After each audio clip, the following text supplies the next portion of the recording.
Welcome back. Tapi જિલ્લામાં ફરી એક વખત મેઘરાજાની તોફાની બેટિંગ। નિઝર અને કુકરમુંડામાં ધોધમાર વરસાદ ખાબક્યો। ભારે વરસાદને કારણે ખેતરોમાં પાણી ભરાઈ ગયા છે। નીચાણવાળા વિસ્તારમાં પણ વરસાદી પાણી ભરાઈ ગયા છે। ફરી સારો વરસાદ પડતા ખેડૂતોમાં પણ ખુશીનો માહોલ છે। તો દક્ષિણ ગુજરાતમાં ફરી એક વખત મેઘરાજા તોફાની બેટિંગ કરી રહ્યા છે। તાપી જિલ્લામાં પણ ફરી એક વખત ધોધમાર વરસાદની શરૂઆત થઈ છે। અને આજ મુદ્દે સંવાદદાતા દીપક ફોન લાઈન પર છે। દીપક, તાપી જિલ્લામાં ફરી એક વખત સારો વરસાદ, શું સ્થિતિ?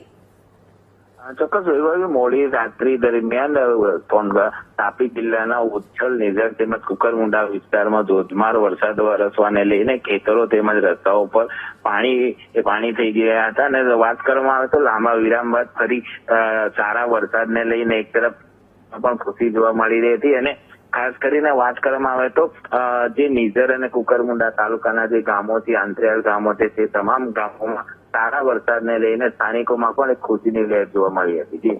બિલકુલ, આભાર દીપક તમામ જાણકારી માટે।